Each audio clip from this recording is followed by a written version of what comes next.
CBS 성경교실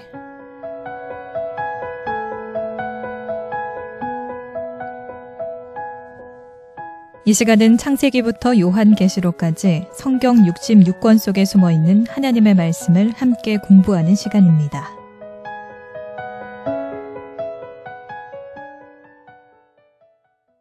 반갑습니다. 창세기를 여러분과 함께 공부하는 최영삼 목사입니다. 오늘 또 저를 도와줄 귀한 세 분 나오셨습니다. 한 분씩 인사하시겠습니다. 반갑습니다. 새창원교회 임순섭 장로입니다. 안녕하세요. 새창원교회 이기로 사모입니다. 안녕하세요. 새창원교회 구종희 집사입니다. 네, 반갑습니다. 어떻게 여름 잘 지내고 계시나요? 예.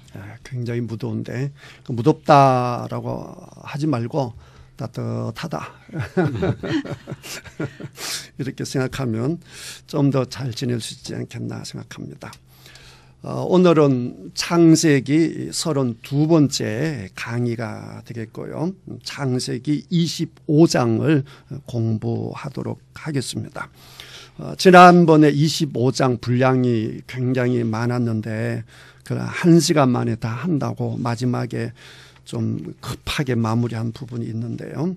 그 마지막 그 24장 61절에서 67절을 보게 되면 늙은 종이 기도하고 그 응답으로 아브라함의 그 며느리감 이삭의 아내 되는 리브가를 데리고는 장면이 나오는데 그때 이삭이 어디에 있었느냐라고 하게 되면 그 24장 62절에 보면 우리 장로님 한번 읽어보시죠. 그때 이삭이 브엘라하위에서 왔으니 그가 네베그 지역에 거주하였습니다. 이삭이 저물 때에 들에 나가 묵상하다가 눈을 들어보니 낙타들이 오는지라. 네, 거기까지. 네, 감사합니다. 그때 이삭이 어디에 있었다라고 했죠? 부엘라헤로이. 이걸 어디서 보셨는지 기억이 나시나요? 창세기 10몇 장이더라. 네, 네. 그 하갈이 그 학대에 못 이겨서 도망갔던 장소입니다. 15장인가? 16장을 한번 보시죠. 15장인가 하면 뭐 다 맞춘 거나 마찬가지죠. 16장에 있는데 그때 하갈이 사례의 그 학대가 너무 심해서 견디지 못하고 가출을 했죠. 뱃속에는 아기가 있고 광야로 갔을 때 혼자다 이렇게 생각했는데 그때 하나님의 사자가 나타나잖아요. 그래서 하나님의 사자를 만나고 난 다음에 고백하는 것이 16장 13절에 나와 있죠. 우리 장로님 한번 읽어보시죠. 하갈이 자기에게 이르되 여호와의 이름을 나를 살피시는 하나님이라 하였으니 이는 내가 어떻게 여기서 나를 살피시는 하나님을 뵙는고 함이라. 이러므로 그 셈을 브엘라헤로이라 불렀으며. 네, 거기까지. 브엘라헤로이. 이게 뭐 외국말이니까 어렵죠. 이게 원래 이제 원어 그대로 읽으면 부에르가 운물이에요. 부엘세바도 있잖아요. 부에르, 라하이는 살아있는 이런 뜻이고요. 로이, 이거는 뭐 선견자, 환상 이런 뜻이 있는데요. 그러니까 나를 알고 감찰하는 생존자의 운물. 그래서 우리 성경에는 방금 뭐라고 했죠? 나를 살피시는 하나님. 그럼 나를 살피시는 하나님이 살아 계시니까 나를 살피지 않겠습니까? 이게 브엘라헤로이거든요. 그런데 지금 이삭이 어디가 있어요? 브엘라헤로이가 있죠. 뭔가 떠오르는 게 있나요? 하갈이 굉장히 어렵고 낙담하고 힘들 때 간 곳이 브엘라헤로이죠. 이삭이에요. 이삭도 너무 힘들었나 봐. 마음속으로 힘드니 엄마가 돌아가시고 나서 너무 외롭고 쓸쓸하니까. 그다음 아버지는 자기를 죽이려고 재물 받.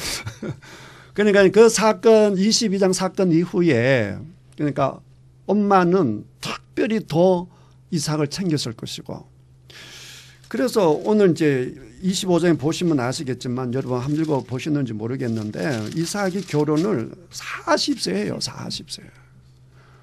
그러니까 그 엄마가 죽을 때까지 이삭이 결혼을 안 한 거거든요. 그러니까 이제 돌아가시고 난 다음에 그러니까 절대적인 사랑을 엄마에게 받다가 엄마는 돌아가시고 난 다음에 아마 어쩌면 아버지하고 별거 했을 수도 있을 것 같아요. 성경에는 기록이 안 나와 있는데 문맥상으로 보게 되면 아버지하고 어쩌면 떨어져 살아 있을 수도 있다. 왜냐라고 하게 되면 분명히 아버지가 늙은 종을 보냈는데 그때 보면 이삭의 언급이 전혀 없고 그다음에 이제 24장 후반부에 보게 되면 늙은 종이 며느리를 데리고 왔는데 어디 모시고 가야 정상이죠? 아버지에게 가야죠. 아브라함이 시켰으니까 아브라함에게 가서 데리고 왔습니다. 마음에 드십니까? 이래야 되잖아요. 네. 아브라함이 요청했으니까. 근데 바로 이삭에게 가는데 이삭이 리브가하고 결혼을 하는데 아버지 얘기가 나와야 안 나와요? 안 나와요. 안 나옵니다. 그 이삭이 그러니까 젖을 뗄 때는 큰 잔치를 베풀었는데 사실 그때보다 결혼이 더 큰 잔치를 해야 되잖아요. 네. 잔치했다는 얘기도 없고 이런 거 보게 되면 아버지하고 여러 가지 관계 속에서 특별히 그 67절 마지막에 보게 되면 이삭이 그의 어머니를 장례한 후에 무엇을 얻었더라고 했죠? 위로를 얻었더라 했죠. 위로를. 누구를 통해서 위로받았다는 거예요? 리브가를 통해서 위로받았다는 거잖아요. 그 위로를 받았다라고 하는 것은 보엘라 헤로에 있을 때 상황이 어떻다는 거죠? 너무나 마음이 아팠겠죠. 힘들다. 그렇죠. 위로가 필요할 정도로 마음이 아프고 힘들고 하니까 하갈이랑 굉장히 유사하죠. 그죠? 그런 면이 있었다라고 하는 것을 한번 참고를 해보고 아들이 외로우면 아버지는 행복할까요? 같이 외로울까요? 같이 더 속상하죠. 그러니까 이제 부인도 없고 아들은 저렇게 이제 외롭게 지내다가 이제 부인 오니까 며느리 오니까 좋다 그거 가서 이제 같이 하하호하고 있고 그럼 아버지는 어떻게 되는 거야? 외롭죠. 외롭죠. 자, 그래서 나오는 것이 25장 1절이 나오는 것 같습니다. 자, 25장 1절. 오늘 우리 25장 공부할 텐데요. 우리 사모님 25장 1절 한번 읽어주시죠. 아브라함이 후처를 맞이하였으니 그의 이름은 구드라라. 네. 그러니까 후처를 맞이했다라고 했는데 그 역대상 1장 32절을 한번 보세요. 역대상 1장 32절을 보시게 되면 거두라를 뭐라고 해놨습니까? 뭐라고 소실. 소실이라고 했죠. 그 옛날 성경은 첩이라고 되어 있고요. 소실. 근데 이제 지금 25장 1절에서는 후처라 되어 있는 것이고, 그 다음에 역대상은 소실, 첩으로 되어 있어요. 다르죠, 의미가. 그래서 이제 성경에도 두 가지 나와 있고, 그 다음에 이제 해설도 두 가지예요. 이제 일단 좀 해석을 좀 보기 위해서 자 2절에서 4절까지 3문 읽어주시죠. 25장 2절에서 4절.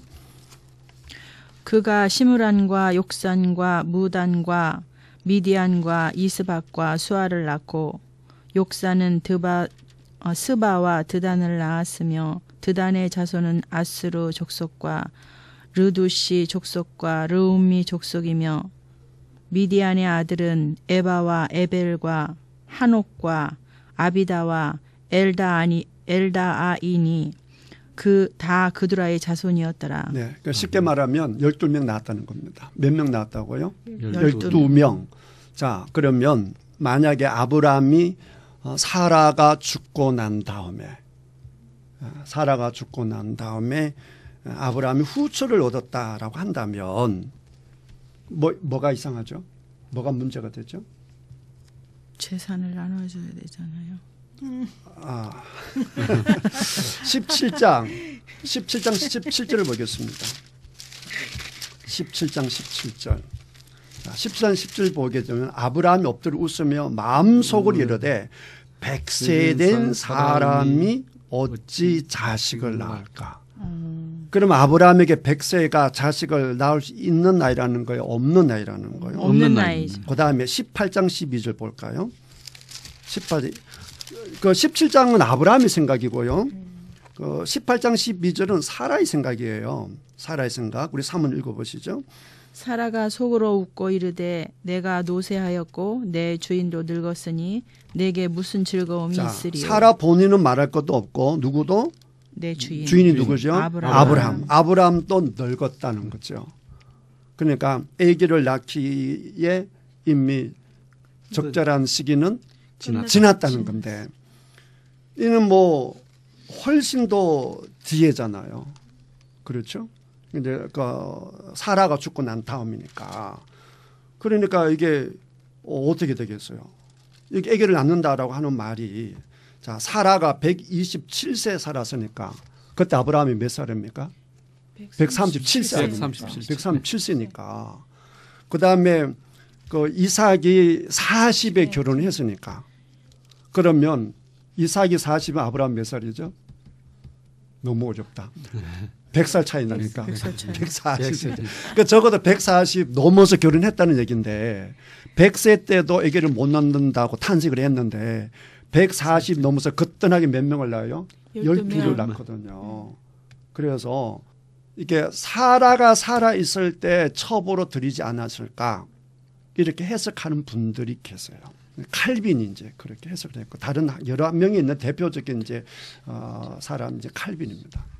왜냐하면 앞뒤로 문맥을 보니까 이거는 사라가 죽고 난 후가 아니라 그냥 사라 생전의 첩이었을 거다. 그래야 12명이 나는 게 이제 이해가 된다. 이렇게 이제 해석하는 경우가 있고 자, 그럼에도 불구하고 자, 25장 1절에 뭐라고 되어 있어요? 아브라함이 후처를 맞이하였으니 이렇게 되어 있고 그다음에 이제 앞 문장을 앞에 24장과 문맥적으로 보게 되면 분명히 이삭이 그 리브가를 아내로 맞이하고 홀로 되어서 그 외로움을 후처를 맞이한 것처럼 보이기 때문에 이제 어떤 분들은 그냥 사라하고 죽고 난 다음에 그래야 이제 후처가 되잖아요.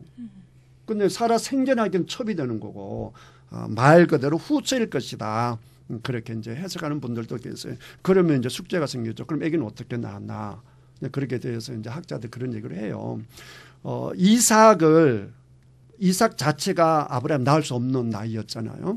그때 하나님께서 회복시켜 주셔가지고 그 이후도 가능했을 것이다. 이렇게 해석하는 경우도 있고요. 일단 우리는 성경 그대로 따라가도록 하겠습니다. 아브라함이 후처를 맞이했다. 이렇게 보시면 되겠고. 저기 아브라함과 그드라가 낳은 아들은 시므란, 욕산, 무단, 미디안, 이스박, 수아해서 6명 아닌가요? 아, 네, 맞습니다. 6명입니다. 제가 이스마엘이 12명 낳는데 오늘 이스마엘 12아들 굉장히 중요하거든요. 그게 내 머리에 가득 차서 잘못 나왔습니다. 6명 맞습니다. 수정해 주셔서 감사합니다.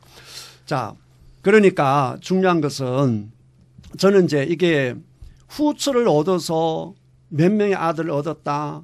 그 다음에 이제 사라가 살아있을 때 첩으로 맞이했다. 사라가 죽고 나서 후처를 맞이했다. 이런 개념보다 저는 어떤 생각을 하느냐라고 하게 되면 아브라함이 후처를 맞이했다라고 하는 것은 노아의 사건과 맥락이 비슷하다고 봐요. 노아가 그 방주를 짓고 8 식구가 구원받고 난 다음에 세상에 나와서 방주를 짓고 방주 안에 들어갈 때까지만 해도 노아는 가장 의인이 되잖아요. 그 의인이 방주에서 나와서 9장에 나오는데 방주에 나와서 포도주 마시고 실수해서 인간의 모습을 보여주잖아요. 마찬가지로 아브라함도 22장에서 이삭을 바치는 그 절정의 믿음을 보여주잖아요.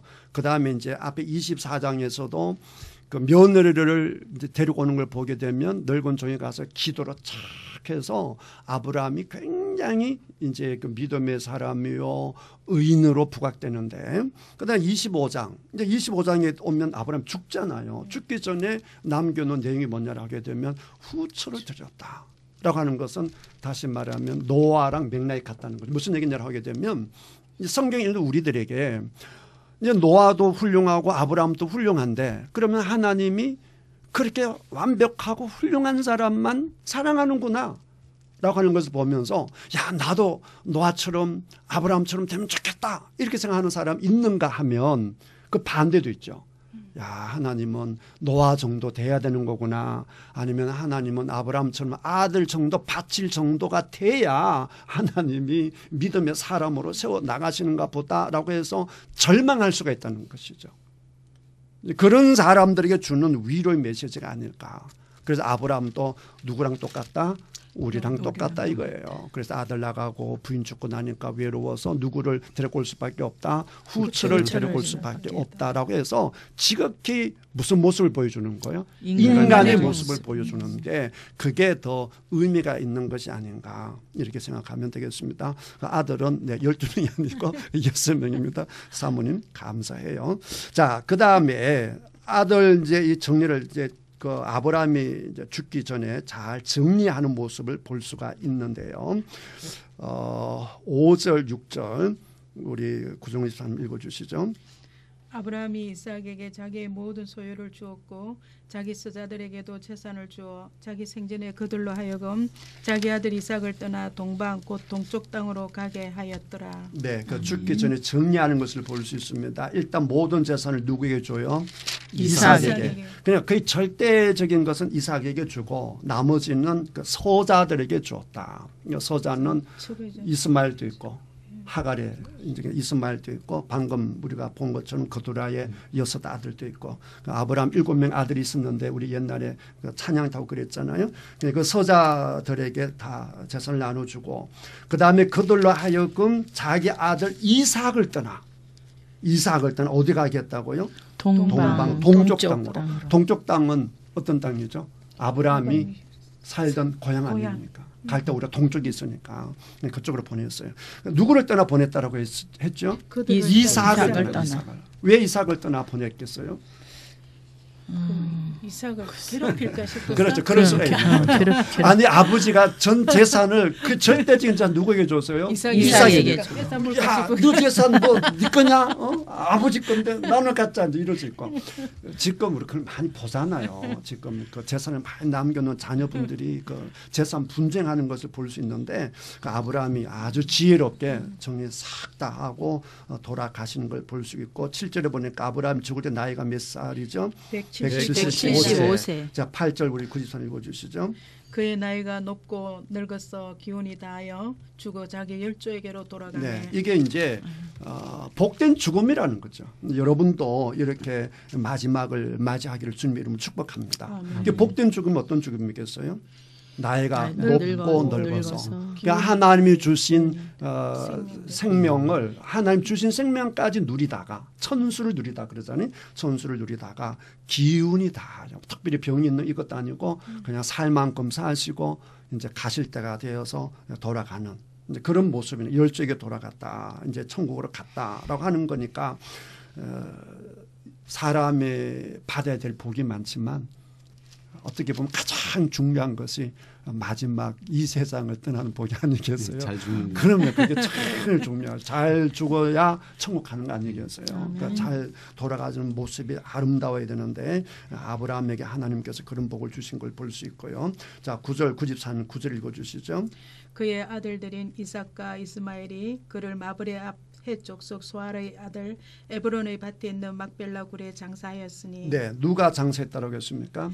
이삭과 이스마엘. 그 위에 있는 그 6명은 다 어디로 갔어요? 저 동쪽 땅으로. 아마 멀리 가서 연락이 안 됐는지 그 이유는 알 수 없지만 이삭하고 이스마엘이 장사했다라고 하는 것을 볼 수 있고 지난번에 그 에브론의 그 밭을 사는 것이 중요하다고 말씀드렸잖아요. 계속 맥락이 이어진다라고 하는 것을 볼 수 있습니다. 그다음 11절 93 읽어주시죠. 아브라함이 죽은 후에 하나님이 그의 아들 이삭에게 복을 주셨고 이삭은 브엘라 헤로이 근처에 거주하였더라. 네, 이삭은 계속해서 브엘라 헤로이 그 하갈이 그 하나님 만났던 그 장소에 살았다라고 하는 것을 볼 수 있고요. 여기서 중요한 게 있습니다. 그게 뭐냐라고 하게 되면 아브라함이 죽은 후에 하나님이 그의 아들 이삭에게 무엇을 주셨다라고 했습니까? 복을 주셨고. 여기서 말하는 복이 뭘까요? 여기서 복은 여기서 말하는 복은 재산일 수도 있겠고 또요. 믿음의 복. 영적인 복. 믿음의 복. 네, 이제 그런 게 있는데 그러니까 이제 이게 이제 문맥을 잘 보시면 아브라함이 무한 후에 죽은 후에. 그러니까 하나님이 구속의 역사를 누구로부터 시작하죠? 아브라함으로부터 시작하잖아요. 그러니까 아브라함은 어떤 사람이냐라고 하게 되면 하나님의 딱 붙잡아서 하나님의 구원의 역사를 이루어가는 출발점이란 말이에요. 그래서 아브라함을 믿음의 조상이라고 하지 않습니까? 그 믿음의 조상으로서 구속의 역사를 이루어가는 바톤이 아브라함에게서 누구로 이어졌다는 거예요? 이삭에게. 그게 가장 중요한 의미예요. 그게. 영적인 복. 그러니까 구속의 역사가 누구에게? 이삭에게 넘어갔다 이거예요. 그게 복이죠. 그게 무슨 복이에요? 하나님이 함께 하시는 복. 하나님이 함께하는 복이죠. 그게 가장 중요한 복이죠. 여러분들이 그런 복이 있기를 주님 이름으로 축복합니다. 그러니까 내가 흥하고 망하고 이런 게 중요한 게 아니라 내가 실수하고 성공하고 이게 중요한 게 아니라 하나님이 나를 떠나지 아니하시고 언제나 하나님 나를 꽉 붙잡아서 나를 통해 역사하고 계시다라고 하는 것이 그게 가장 큰 복이다라고 하는 것입니다. 그러니까 우리 성경에서는 하나님 떠나버린 하나님이 없는 재산의 복이라든지 건강의 복이라든지 이런 복은 때로는 복이 아니고 세상적인 복인데 어떤 경우는 그게 오히려 뭐가 될 수가 있다? 화가 될 수 있고 저주가 될 수가 있다고 하는 거예요. 그러니까 여기에서는 문맥을 잘 보시면 그런 의미가 있다라고 하는 것을 아셔야겠습니다. 그 다음에 이제 12절부터 18절까지 누구의 족보가 나옵니까? 이스마엘의 후예. 네, 이스마엘 아들이 12명입니다. 이게 굉장히 중요하거든요. 자, 12장 1절에 우리 구정의 1절 한번 읽어주시죠. 12절 읽어주시죠. 사라의 여종 애굽인 하갈이 아브라함에게 낳은 아들 이스마엘의 족보는 이러하고. 네, 거기까지 뭐가 이러하고? 족보가 이러하고 그랬잖아요. 우리가 전번에 창세기 시작할 때 톨레도 얘기를 했잖아요. 톨레도시 이제 족보. 어떤 경우는 내력이다, 계보다, 족보다 다양하게 번역하지만 원래 오는 톨레도시다. 그래서 창세기는 10개의 톨레도시 있다. 그러니까 10개의 이야기로 구성되어 있다. 이거를 이제 창세기 시작할 때 말씀드렸는데 혹시 여러분 잊어버릴 수도 있으니까 이제 10개를 예를 들면 에덴 동산의 내력, 아담의 족보, 노아, 그다음 셈, 함, 야벳, 그다음에 구체적으로 셈, 그다음에 데라의 족보, 데라의 족보가 곧 아브라함의 이야기가 되죠. 그다음 이스마엘의 족보, 지금 나오잖아요. 이스마엘의 족보. 그다음에 좀 이제 뒤에 가면 이제 이삭의 족보가 나오고요. 그다음에 에서의 족보가 나오고 야곱의 족보가 해서 10개 족보가 나와요. 그런데 여기서 뭘 얘기하고 싶은 거냐라고 하게 되면 이스마엘은 누구의 아들이에요? 아브라함의 아들인데 엄마가 누구죠? 하갈이잖아요. 그러니까 하갈이 그 사라의 그 박해의 학대에 견디지 못해서 도망갔을 때도 하나님 함께 하셨고 그 다음에 이제 이삭을 낳고 난 다음에 아예 사라가 이제 쫓아버렸잖아요. 그러면 아들 끌고 밖에 나갔을 때도 그랬고 그때 하나님께서 하갈에게 나타나셔서 축복된 말씀을 주셨는데 그 축복된 말씀의 성취가 여기 나와 있는 거예요. 그러니까 이 창세기라고 하는 것은 톨레도 10개가 나와 있는데 그 중에 하나 톨레도시 어떤 톨레도시냐라고 하게 되면 이스마엘의 톨레도시라고 하는 것이죠. 그러니까 하나님께서는 한번 말씀하시면 그 약속을 반드시 뭐 하신다? 이루시고 지키신다. 그래서 13절, 14절, 15절 12명 아들이 나와 있어요. 그건 생각하시면 넘어가고 자 16절 우리 장로님 한번 읽어주시죠. 이들은 이스마엘의 아들들이요 그 총과 부락대로 된 이름이며 그 족속대로는 12지파들이었더라. 네, 거기까지 되면 12명인데 이 12명이 보통 12명이 아니에요.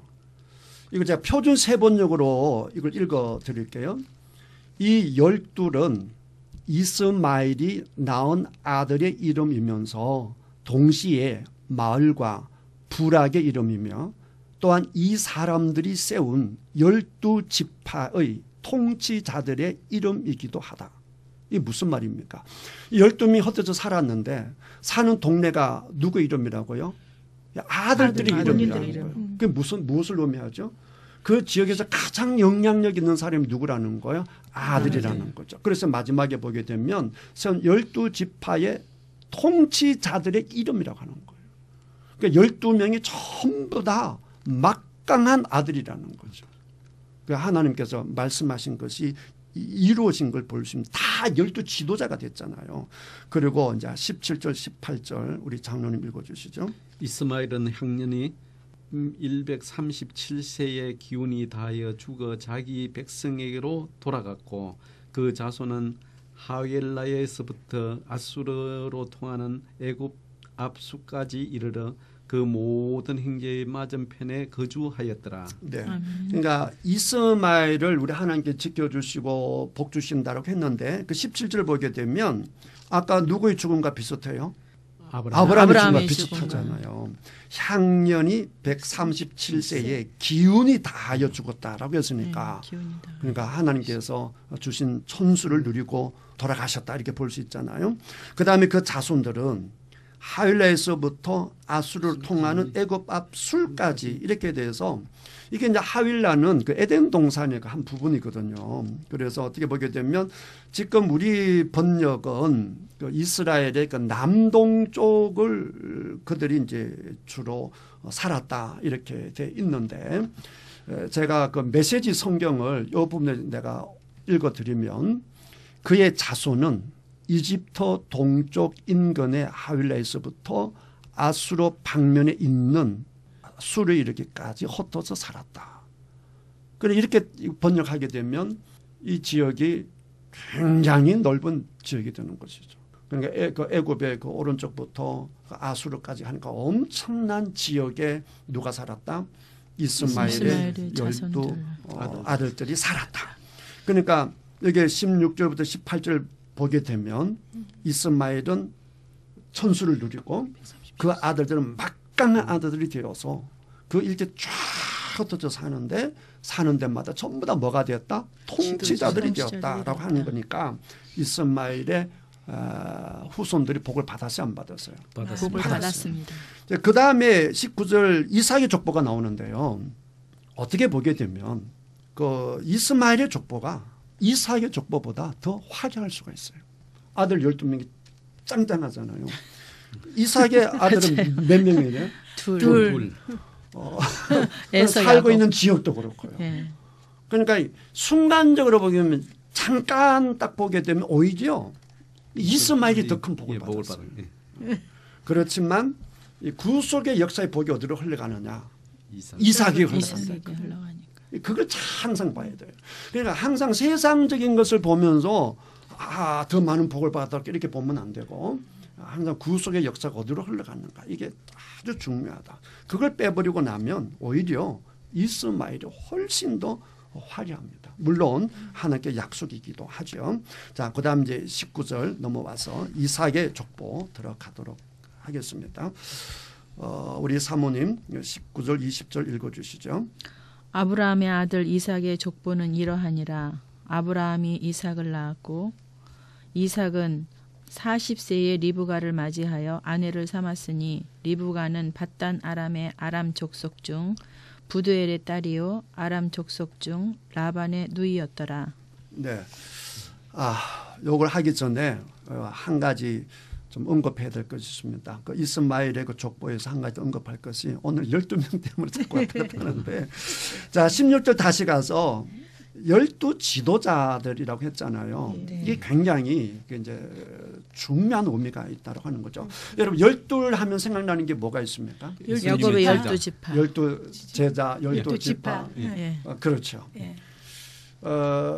그다음에 예수님의 제자. 그렇죠. 예수님의 제자. 우리 요한계시록 21장을 한번 가보도록 하겠습니다. 계시록.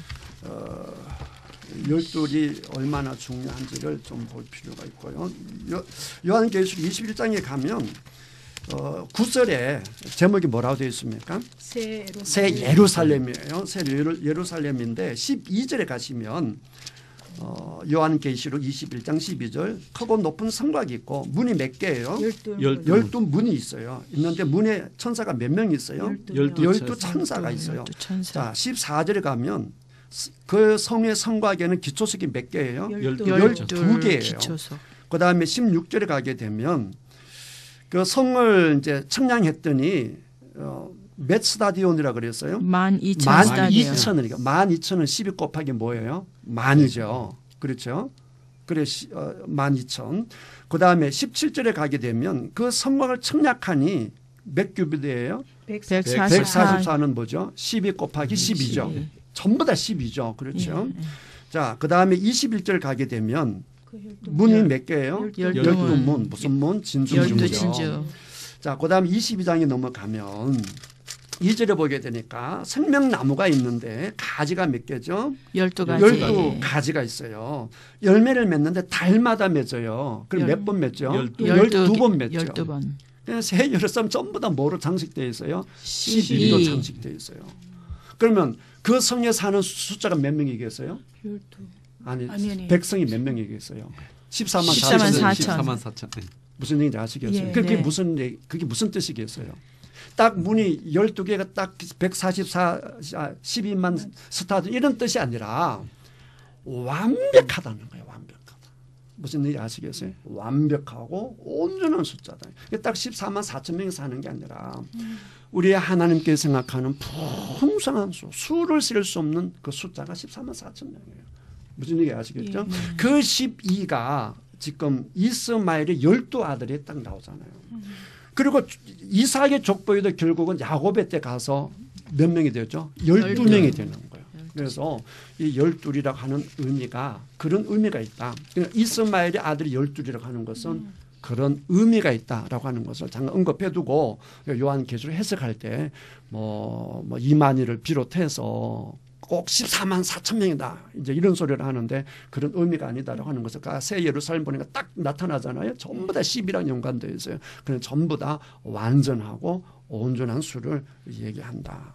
그러니까 이스마엘도 보통 복을 받은 게 아니라 하나님이 엄청난 복을 받았다라고 하는 것을 보여주는 것이죠. 그러니까 하갈 그 고통 속에 있는 어떻게 보면 아브라함의 쪽에서 보게 되면 하갈은 완전히 무시되고 저편들이고 하나님께서는 신경도 안 쓰는 사람 같지만 그러나 하나님께서 그런 사람에게조차도 하나님께서 관심을 갖고 함께 하시고 복을 주신다라고 하는 거죠. 그러니까 이게 제가 왜 말씀드리냐라고 하게 되면 교회 안에 신앙생활 할 때 하나님이 목사님 장로님만 사랑하시나 보다 이게 아니라는 거죠.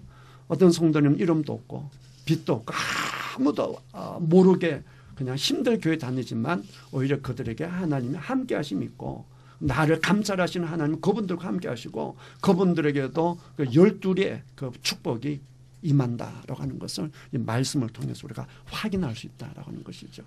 여러분 아멘이 되십니까? 아멘. 네. 그러니까 모든 방면에서 그렇게 생각해 볼 필요가 있고요. 자, 다시 이제 이삭의 족보에 들어와서 자, 그 20절을 보게 되면 이삭이 40세에 결혼했다 그랬습니다. 그럼 결혼이 그렇게 빠르다고 볼 수가 없는 것이고 더군다나 아브라함과 사라에서 보게 되게 되면 이 이삭의 결혼 중요합니까? 중요하지 않습니까? 중요합니다. 급합니까? 안 급합니까? 급합니다. 그런데 왜 40까지 갔을까? 그렇게 급하면서. 그렇잖아요. 성경에 안 나와 있는데 쉽게 생각해 보면 사라의 영향이 아닐까. 사라가 늦게. 사라가 너무 애지중지했고 더군다나 그 22장 사건이 있었고 하니까 또 사라하고 아브라함의 관계도 약간 그럴 수가 있고 그러니까 어쩌면 사라가 이삭을 꽉 붙잡고 있지 않았을까. 그리고 이삭은 절대로 자기 주장을 못하는 사람이거든요.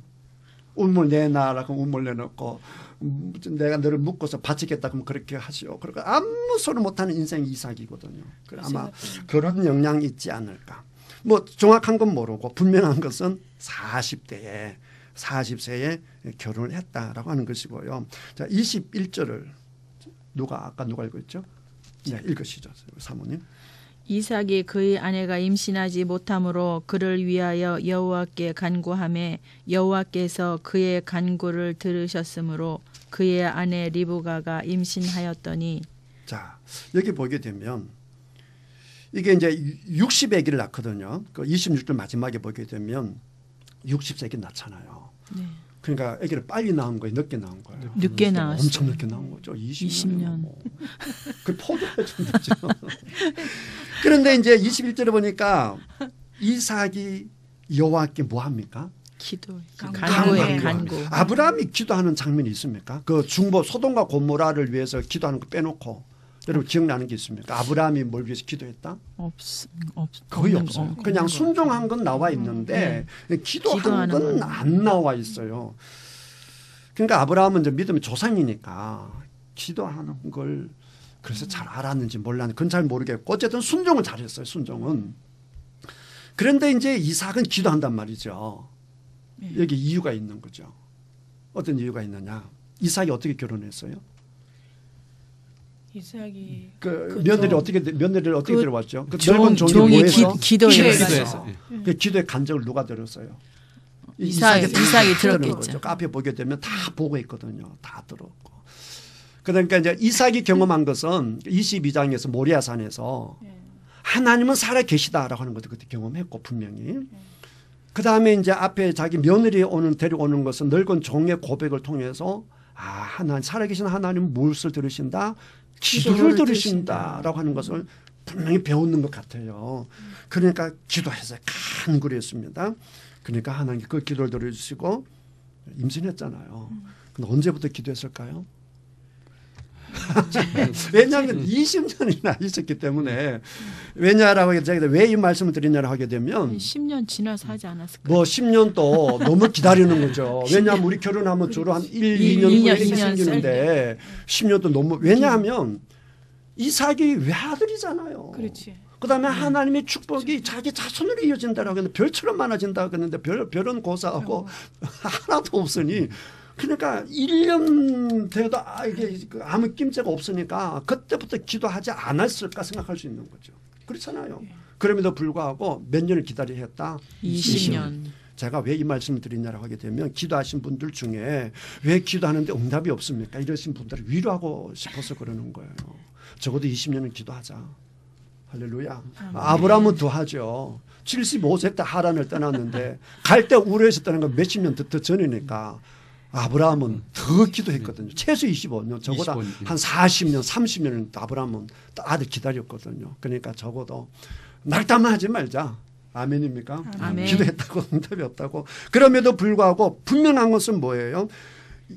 여호와께 간구함에 여호와께서 그의 간구를 들으셨으므로 들으셨지만 이게 시간도 걸릴 수 있다는 걸 우리 확인해 볼 수 있겠습니다. 그 다음에 22절 사모님 읽으시죠. 그 아들들이 그의 태 속에서 서로 싸우는지라 그가 이르되 이럴 경우에는 내가 어찌할꼬 하고 가서 여호와께 묻자온대. 네, 거기까지. 여기 보게 되면 자 이제 아기가 생겼는데 그 태 속에서 이제 상동이가 생긴 거 아닙니까? 서로 싸웠다. 그래서 22절 그가 이르되 그런데 그가 누굴까요? 이 아브라함 아니 이삭. 그렇게 생각할 수가 있을 것 같아서 물어보는 거야. 리브가요. 리브가요?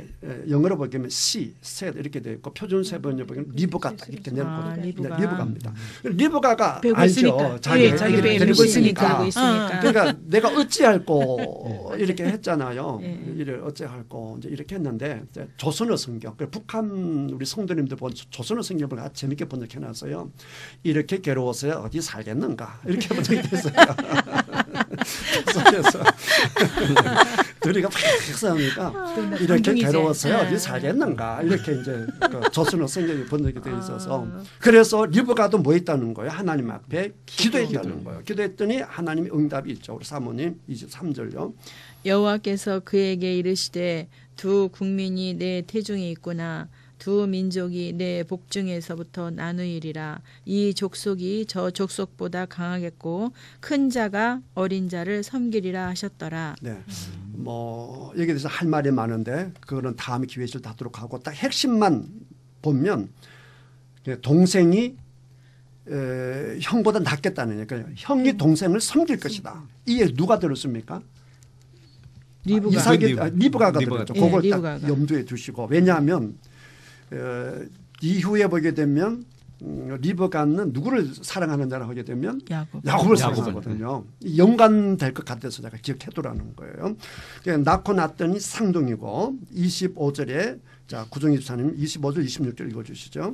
먼저 나온 자는 붉고 전신이 토록 같아서 이름을 에스라였고 후에 나온 아우는 손으로 에스의 발꿈치를 잡았으므로 그 이름을 야곱이라 하였으며 리브가가 그들을 낳을 때 이삭이 60세더라. 네, 이거는 우리가 너무나 잘 알잖아요. 그러니까 이제 에서는 이제 털이 많았다. 그래서 이제 붉고 털이 많다, 붉다라고 하는 의미가 에스거든요. 그걸 염두에 두고 그 다음에 이제 야곱은 발꿈치 잡았다. 발꿈치 잡고 그 다음에 이제 발꿈치를 잡았다라고 하는 것이 이제 고대 근동 지역에 있어서 이렇게 씨름하고 이렇게 뭐 할 때 이렇게 반칙이래요. 반칙. 발꿈치를 잡는 게 그냥 반칙이나 행하고 뒤에서 붙잡기나 하고 사기나 치고 이런 인생이 누구냐라고 하게 되면 야곱인 거죠. 자, 좀 이따 같이 여기 이제 27절 이하에 같이 내용을 놓고 보도록 하겠습니다. 자, 27절. 우리 장로님 27절 28절 읽어주시죠. 그 아이들이 장성하며 에서는 익숙한 사냥꾼이었으므로 들 사람이 되고 야곱은 조용한 사람이었으므로 장막에 거주하였더니 이삭은 에서가 사냥한 고기를 좋아하므로 그를 사랑하고 리브가는 야곱을 사랑하였더라. 네, 여기까지. 이제 좀 에서와 야곱에 대해서 좀 얘기를 해보도록 하겠습니다. 자, 아까 이제 위에서 큰 바람 넘어와 버렸는데, 자, 둘이가 똑같이 엄마 뱃속에 있다가 누가 먼저 나왔습니까? 에서가 승리한 거죠. 1차로 승리했죠. 이해가 됩니까? 예. 그러니까 뭐 이게 과학적으로 뭐 그려 보지 말고 딱 보면 에서는 첫 번째 전쟁에 승리한 거예요. 먼저 나왔으니까 그 승자가 된 거죠. 그러면 야곱은 자동적으로 뭐가 됩니까? 패자가 되죠. 자, 그 다음에 이 승리할 수밖에 없어요. 왜냐?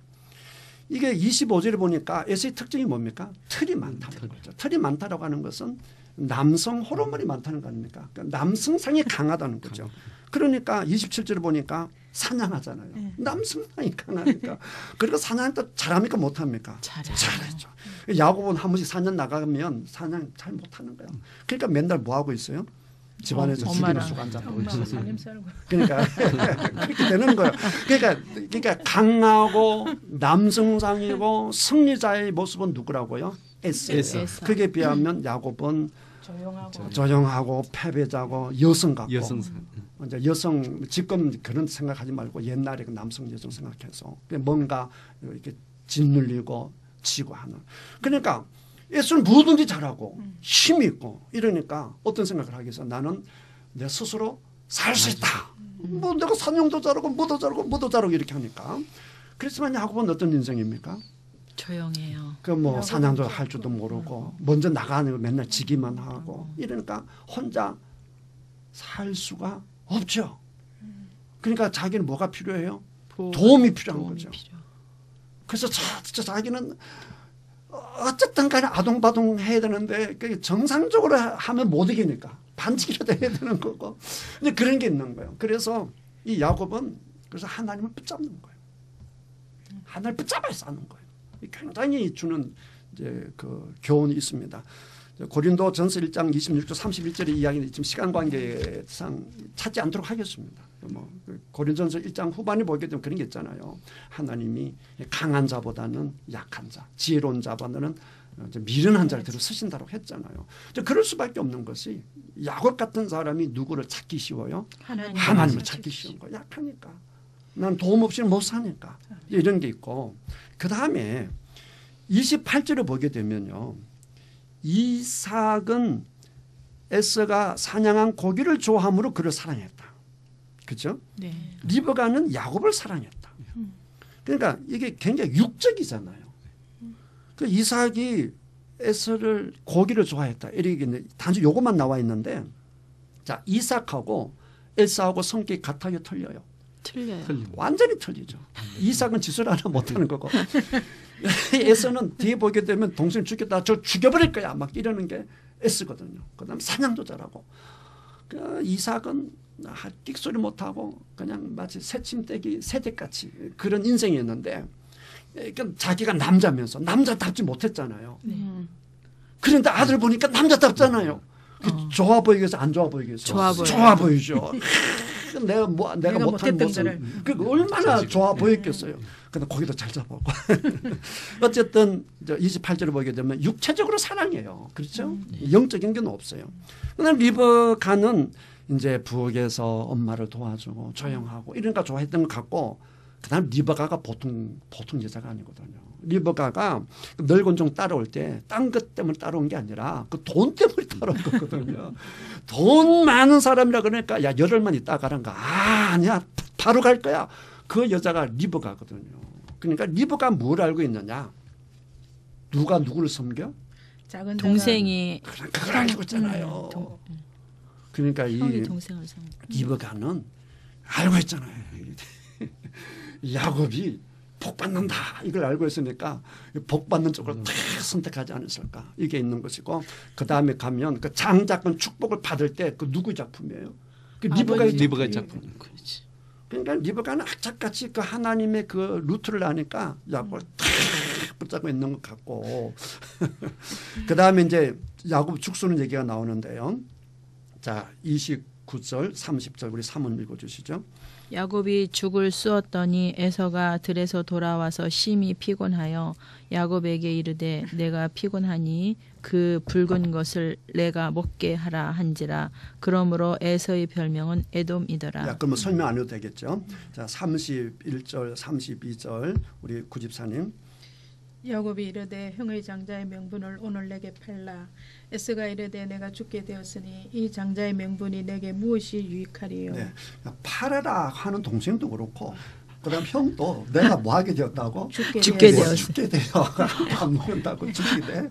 예, 둘 다 이제 너무 나가는데, 자 여기 생각해 볼 것이 있습니다. 여기 생각해 볼 게 뭐냐를 하게 되면 야곱과 에서가 태어날 때에 아브라함이 살았습니까? 죽었습니까?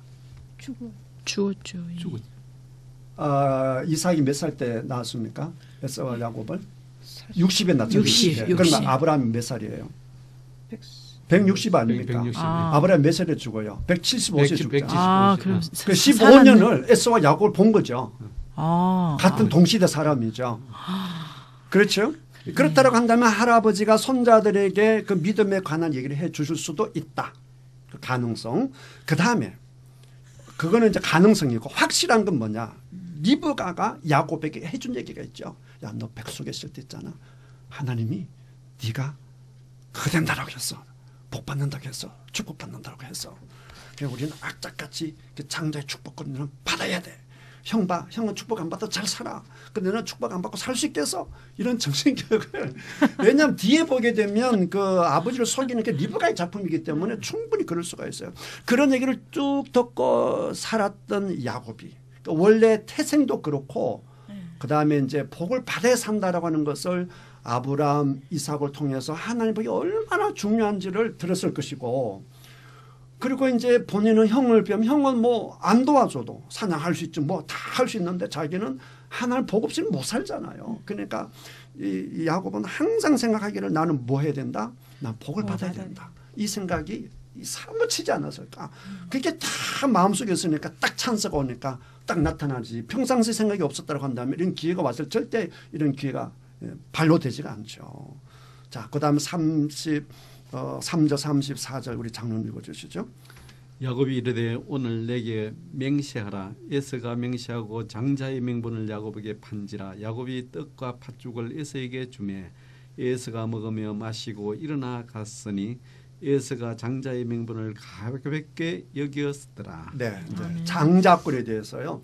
장자권이 이제 되면 첫 번째는 가정을 대표하는 자가 되어서 이제 그 가정의 계보를 잇는 게 있고요. 두 번째는 일반적으로 신명기 보게 되면 그 장자에게는 2배의 몫을 주라 이렇게 돼 있어요. 근데 이제 아까 보게 되면 아브라함, 이삭이 거의 다 줘버렸잖아요. 그렇죠? 그러니까 창세 그만큼 재산이 많이 늘어가는 것이고, 아마 리브가하고 야곱은 그걸 제일 중요시하지 않았을까. 눈에 보이는 것은 그 다음에 더 중요한 것이 있죠. 세 번째는 아버지로부터 특별한 축복을 받았다. 그렇죠. 네 번째는 가족을 대표하는 발언권. 다섯 번째는 하나님의 언약을 후손에게 전수하는 신앙 계승자로서의 특권을 가진다. 이게 제일 중요하죠. 그런데 여섯 번째, 식사할 때 제일 상석에 장자를 앉겠습니다. 이런 여러 가지가 있는데 이게 제일 중요한 것은 하나님의 축복을 잇는 계보를 잇는 거다. 다시 말하면 하나님의 축복이에요. 간단히 말하면 아까 이제 아브라함이 죽었을 때 하나님 복이 누구에게 갔어요? 이삭이다. 이제 이삭에서 에서와 야곱 둘 중에 하나 있는데 어디로 가야 되느냐? 이 전쟁이잖아요. 그 전쟁에서 야곱은 그래서 간절하게 사모하는 것이고 에서는 거기에 대해서 무시했다는 거예요. 오늘은 이제 여기까지 공부하도록 하겠습니다. 자, 오늘의 배운 말씀을 가지고 우리 느낀 바를 한 말씀씩 나누도록 하겠습니다. 우리 구집사님. 예, 오늘 창세기 25장에서 상당히 하나님의 위로를 많이 받습니다. 아멘. 사람의 본성대로 실수를 해도 하나님 언제나 나를 붙잡아 주시고 함께 하신다는 거기에 더 위로를 많이 받습니다. 네, 그렇죠. 네, 사모님. 저는 이스마엘의 후예 그 족보를 보면서 하갈이 정말 힘들고 외로웠을 때 하나님을 만났던 그 약속의 하나님이 그 약속하신 것을 그 후에 이루어 주신 그것에 대해서 정말 하나님은 약속하신 대로 반드시 그 약속을 지키시는 하나님이라는 것에 대해서 다시 한번 깨닫습니다. 네, 아멘. 우리 장로님요. 예, 저는 현재 그 받는 축복보다는 그 구속사적 그 관점에서 그렇죠. 네. 예, 그 또 신앙 계승자로서의 그 관점에서 오늘 받을 축복을 다시 한번 생각해 봤습니다. 네. 예. 25장을 보시면 굉장히 인간적인 이야기로 가득 차 있습니다. 25 전체가. 그럼에도 불구하고 인간이 인간적인 모습으로 살아감에도 불구하고 그 속에서 하나님의 구속의 역사는 잔잔히 확실하게 강하게 흐르고 있다라고 하는 것을 볼 수 있습니다. 오늘 공부는 여기까지 하도록 하겠습니다. 지금까지 애청해 주신 모든 분들에게 진심으로 감사합니다. 감사합니다. 감사합니다.